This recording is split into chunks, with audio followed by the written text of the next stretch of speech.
Yo, yo, yo. My guest this week is an MD that just started her first year of residency. Because medicine is such a common career track for many Indian Americans, it was really interesting to hear about her reasons for pursuing it. She's also a fellow Telugu person, but had a lot more formal training than I did. We talk about summers in India, going to Telugu school, and learning to cook from her mom over quarantine. We also dive a little bit into how the people we're surrounded by affects how we practice and express culture, whether that's the language of the movies that we're watching, or maybe even the rice cakes that we're bringing to school. Without further ado, Siri Yalamanchili, welcome to Brown People We Know.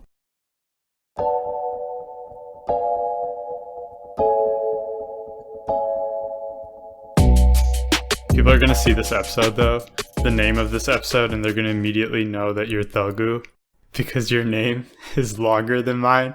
Oh. The only names that are ever that long are Telugu names, as far as I've seen. Yeah, and Tamil names. Those are pretty long, too. You were born in Michigan, and your dad was an engineer, so you probably worked for Ford. Mm-hmm.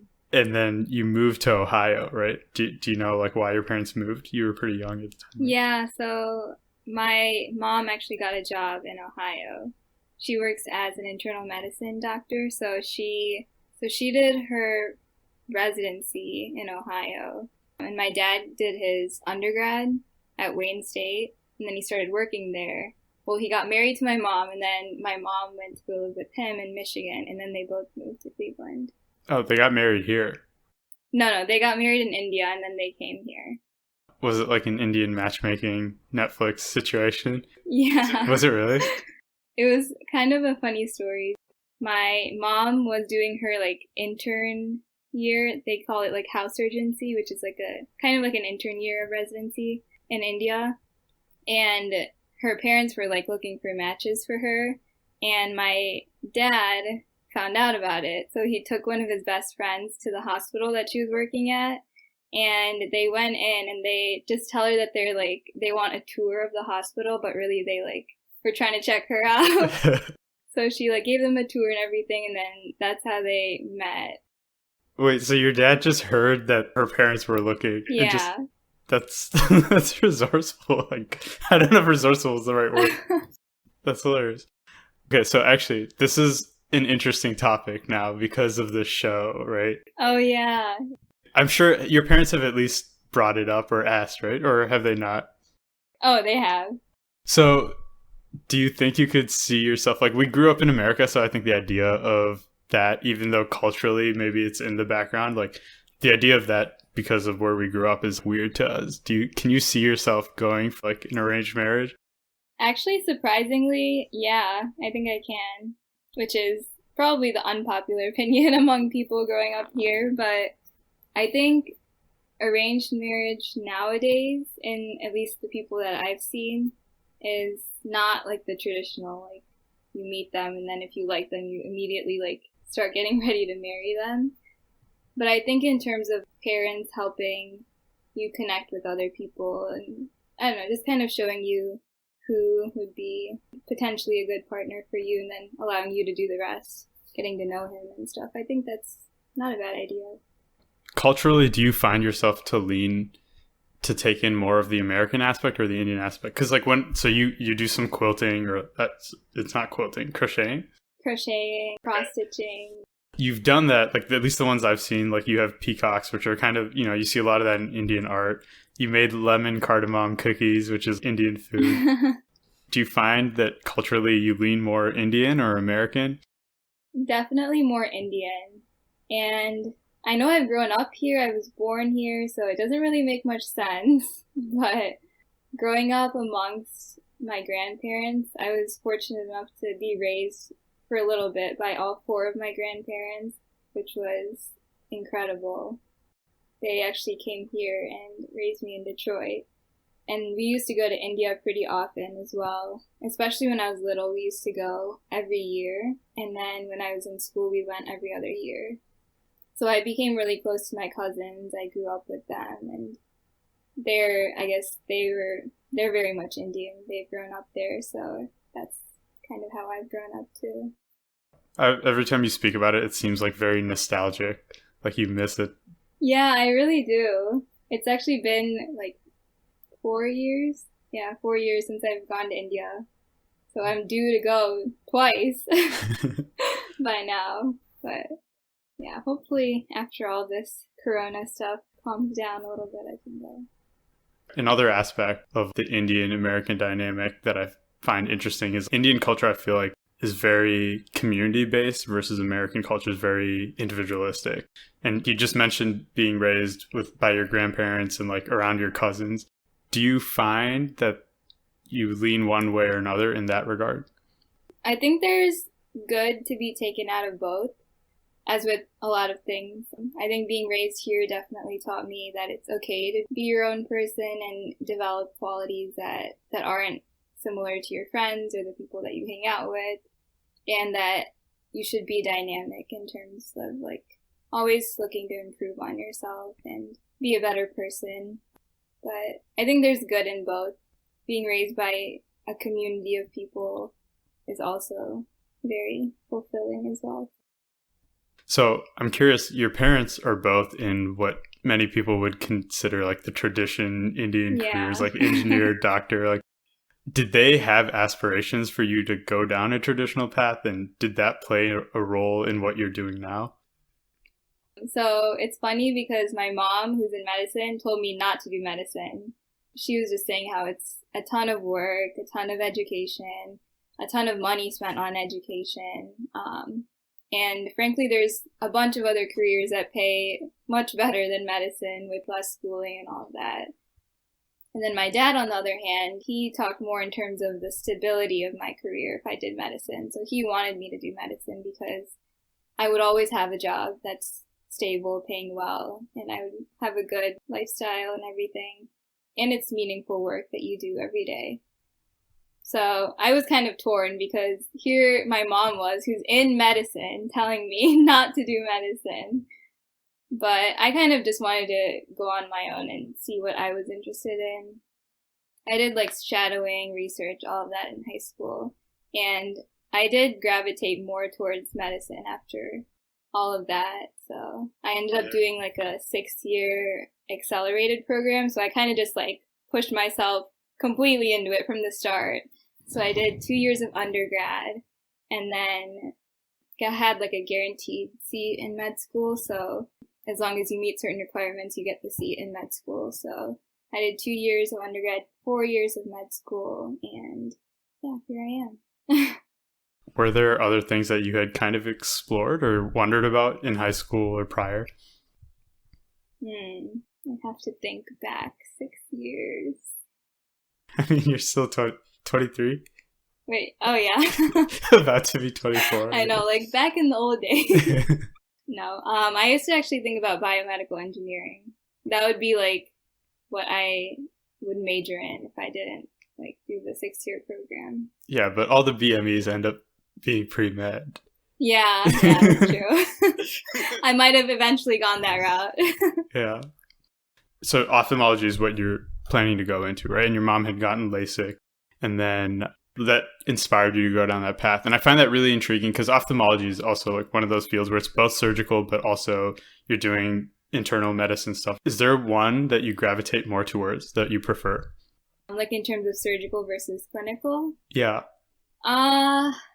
No, which is why I picked ophthalmology actually, like part of the reason, because it has both pretty equally. You can kind of tailor your career, which is nice, to doing more surgery versus more clinic. I know some people who do cataract surgery 4 days a week, and that's what they love to do, and it's kind of like a system. You just get into the groove of things every day, and they like that routine. But I like more variety in my schedule, so I feel like I would want more half and half, because I do want to build relationships with my patients and follow them long term. But I also really like the challenge of surgery, and especially microsurgery. So. And you also want to do mission work.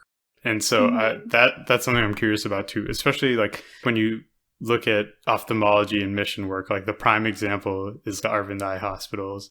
Yeah. Did you know about this? Did that influence your desire to do mission work at all? Have you done mission work in the past? I've actually been interested in traveling and mission work since high school, but I hadn't gotten a chance to do it in high school, partly because my parents were kind of scared to send me out by myself to do this. And in college, I only had 2 years, so couldn't really have any time to do like study abroad or mission trips or anything, take time off for that stuff. But in med school, actually, I did do a mission trip to Peru, and it was the day after I took step 1, which is crazy. So I took step 1 the day after I flew out to Peru, and this was a trip that I organized completely on my own, very out of my comfort zone. And I was honestly very anxious even as I was flying there because this was just something crazy that I didn't think would work out, but here I was. And I was flying by myself to do this mission trip with a bunch of medical students from other med schools, so I didn't know anyone going into this trip. But it turned out to be actually one of the best experiences I've ever had. So it was basically like a week of the med students doing a health screening kind of clinic. So we did like blood pressure checks, vision checks. What else did we do? Hemoglobin, glucose checks. We did like some exercise practicing with all the families there. So it was a bunch of different things, and they would come around each station to get everything checked. But it was so fun. We would rotate to do everything. They were all so excited to see us every morning. There would be like a huge line of people out the door before we even got there. And they were just so grateful for even the littlest things. We got used pairs of glasses, and everything was donated pretty much. And even if the glasses were like terrible, like by what we would call them, they were still so grateful to get them. And I don't know, it just really made me realize how important it is to think about healthcare not only on a domestic level, but also how other people in other countries are living as well. Between mission work, and I know you're doing research now too, it seems like ophthalmology offers you a lot of different aspects of a career that you want. The ability to give back, to experience the world, to maybe dive into a question in regards to research. So I'm also curious, and one thing I've talked about on previous episodes, so you mentioned that your dad wanted you to do medicine for the stability. How much does stability play a factor in the fact that you pursued medicine, maybe even in the beginning, if not now?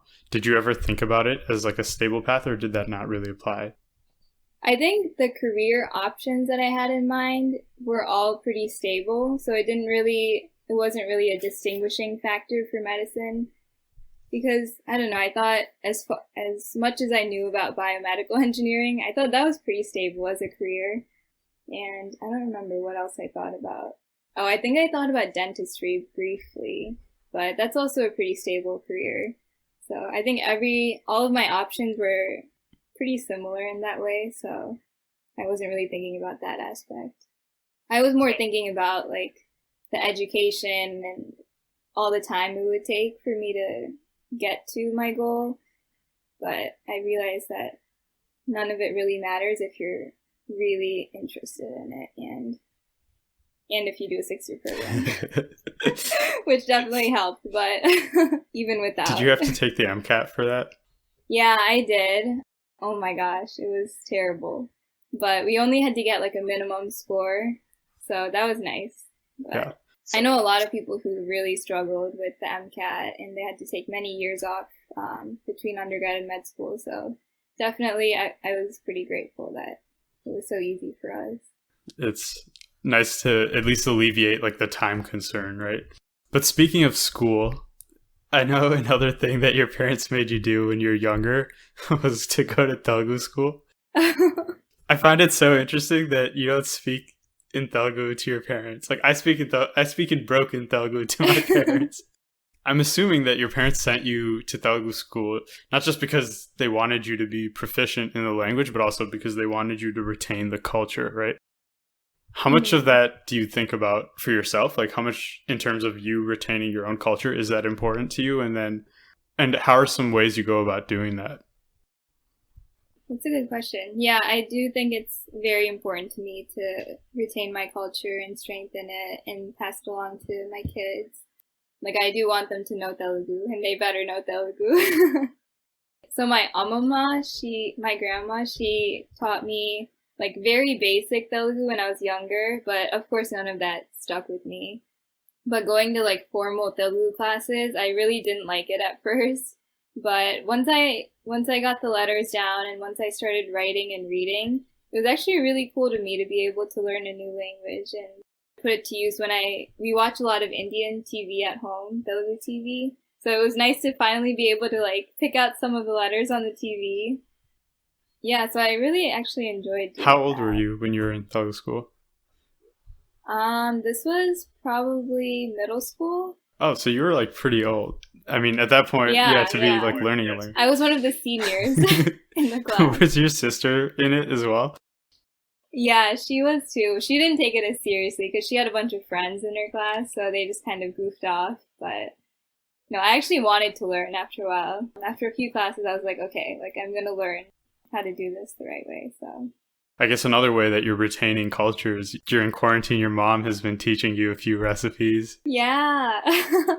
No, I love eating Indian food, and I can't live without Indian food, so I was like, I should probably learn how to make it for myself, just so, I can do it when my mom's not there. But yeah, she taught me how to make spinach dal and like sambar rice and a bunch of different stuff that I wrote down all the recipes for. And she gave me an Instant Pot, which is like magic to make all of this stuff. Is spinach style like papu? Yeah, like spinach Okay. papu. I've never heard it called that, but that's fair. We're catering to an American audience, probably. Yeah, I don't know. I just said dal, so everyone understands. What's been your favorite to make? Well, I know the spinach papu like really well now, so I would say that's a pretty good one. I made it actually when I first started, like during my first month of residency before my ICU month. I made it once, and I made like a lot of it unintentionally, so I put a bunch of it in my freezer, and I'm still like eating that now, like a month later. Nice. I have a classmate that her mom apparently mails her curries curries frozen to Michigan. Like Really? I think they live in like Jersey. Yeah, I don't even know how she does gosh. it. But yeah. Wow, that's really nice. I shouldn't get those ideas though, because I do want to cook on my own.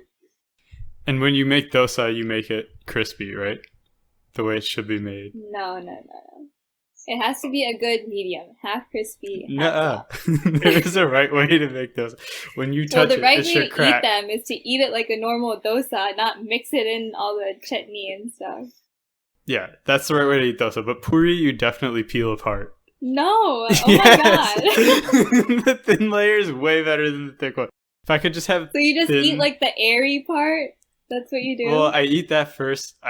Normally I save the best for last in most aspects of my life. But when it comes to puri, I eat with the thin part, the thin layer first. Oh my god. Finish all the thick ones. That's so weird. I've never heard of anyone doing that. That is the way you're supposed to eat this. It's a Who well-known taught you fact. this? It's Who a taught you how to well-known do this? fact. It's established. You can look it up. Gosh. Don't look it up right now, though. Okay, so you also mentioned that you watch Telugu TV at home.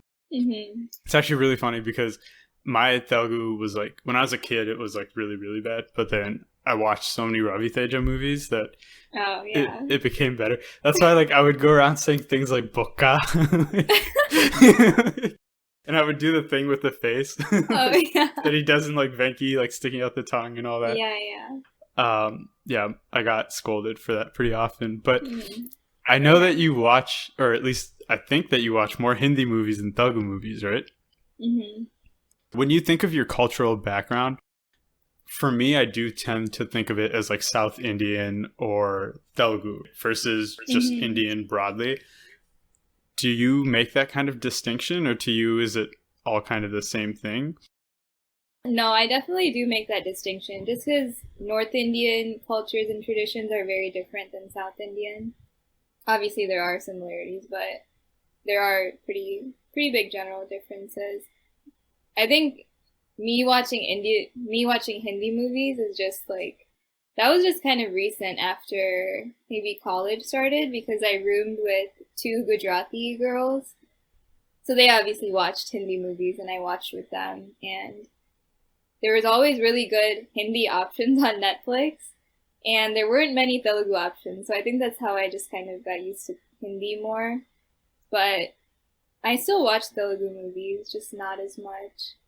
And my dad always downloads Telugu movies. My parents still watch a bunch of Telugu movies when they're at home, but my dad always downloads new ones, and then they never end up being good. So I just lose hope every time. Yeah, the Telugu movie industry has slowly declined. After the Bahubalis, nothing is good. I felt like it started a little before that. Although I like Vijay's movies. Yeah. Like Peli Chuplu is really good. And you mentioned this so much. I know. It's so good. It's like the new 100% Love. Oh my gosh, that movie was so good. Then why haven't you seen Peli Chuplu? I don't know. Indian movies have you need a dedicated amount of time to watch them. Oh, for sure. They're 8 hours long. Yeah, I know. I can't just watch them on a random evening when I have to wake up at 4 the next morning. Yeah. When I was a kid, I would skip all the songs, but now I skip the songs and the fights because I'm I really don't have time for this. But it is funny, just the difference, the contrast between Indian and American movies. So you also mentioned that you had two Gujarati roommates. Growing up, did you tend to have more Indian friends than American friends, or was it a blend? So actually, in the city that I grew up, there were not many Indian people. And not many Telugu people. In my high school, there was actually only one. Yeah, one other Indian person. This is in Akron? This was in Avon. Avon. School, okay. Yeah. So I didn't really have that many Indian friends until college. And of course, in a 6-year accelerated pre-med program, there's going to be a ton of Indians. So yeah, that's where I made most of my friends that I still have now. When you were in this high school with one other Indian person, did you find that you either over or under expressed? When I asked you earlier, you said you felt more Indian than American, but do you feel like that has changed over time as you've found Indian friends, or? Yeah, I think it has actually. I remember a few experiences in high school where I'd be eating lunch, okay? And I feel you know where this is gonna go, but I would bring Indian food. I would bring idli, okay? The most generic. I just say they're rice cakes to people who ask. So, I would have friends that, look at it and be like, what is that? And, it's all about the tone, and their voice. And I would just feel really awkward bringing food. So I would just never bring Indian food. Never really make an effort to share my culture as much because I thought it was just way too different. But then in college, I changed a bit because, first of all, it was more common to, express your culture, and we would have Diwali events and Navratri and stuff. So it was actually really fun to be able to finally celebrate those things with everyone in my class. And it kind of made me feel more validated in a way to be able to express that part of myself. So yeah, it's been good. It's definitely an interesting transition when you find other people that you can express that culture with. Even for me in college, there were a lot of Indians at the University of Wisconsin, but I hadn't met that many other Telugu people. Yeah. But when I got to the University of Michigan, they're Telugu people. Oh yeah, they just came from Hyderabad. But it's really made me embrace that side a lot more. But now the only difference is that I get hazed for my Telugu constantly. Before, all the aunties and uncles would be so proud. They'd be like, oh, he grew up here, but he speaks Telugu. They were just relieved that I spoke any Telugu. Now I'm just getting I'm impressed hazed. too, honestly. There's not that many people who do so. Okay, so you grew up in the Midwest and you spent your summers in India, but now you're going to a whole new place. The next part of your residency is in New York. Mm-hmm. Are you excited about that? Nervous about that? All of the above. Many different emotions. I actually wanted to get out of Cleveland for residency just because I knew it would be good for my own personal development. I've been pretty sheltered, I would say, like most of my life. Even throughout college, I was only an hour away from home. So I would, of course, go home like most weekends, get food, come back. And even this year, I'm pretty close to home as well. So next year will be like a really big switch for me. It'll be 7.5 hours driving from home. So I obviously can't go home as often. Kind of have to learn how to live on my own, be more independent, self-sufficient, which I'm excited to learn how to do. But it also makes me nervous that I have to learn how to do that. That's fair. So I've been kind of working on it this year. This year's kind of my transition period for next year. So I'm trying to prepare myself. Yeah, it's definitely tough. When I went out to Illinois, the first time I moved there, it was actually outside of Chicago in the suburbs. I didn't know anyone, and everyone else there is either under 18 or like over 32. So it was really bad. I used to go to like an art gallery all the time and then just longboard around because I didn't know what else to do. Longboard? Oh my gosh. Yeah. What are you going to miss the most about the Midwest once you move out to New York? Well, Midwestern hospitality is a real thing, I've realized, after going on a bunch of interviews, like South and East. So I'll definitely miss that. Definitely going to miss the familiarity of things here.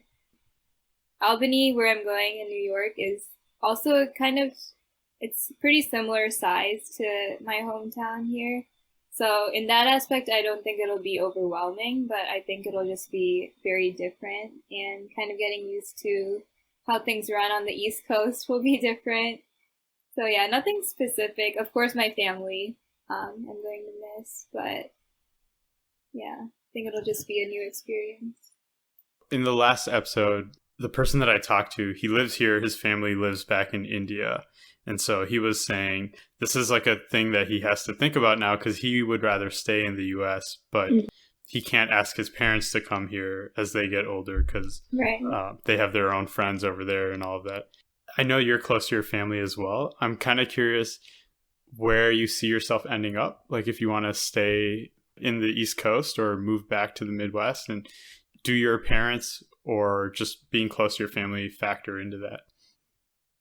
I definitely think I want to stay East Coast or Midwest, but maybe not West Coast just because it's a little too far from where I've grown up. But I think East Coast, it'll be more familiar to me after doing residency there. And we do have family friends in Jersey and in New York, so it's not like a foreign, like no one else is there kind of place for me. And Midwest is the most familiar to me, so anywhere in the Midwest would be good as well. I actually really like Chicago because we have a lot of family there. I love the city. I think it's just a really good place overall, fun, and good schools and everything for my future kids. Thanks for coming on. Thanks for having me. I know this is your first podcast. I dragged you into this. No, I'm glad you did. I hope I'm not too awkward.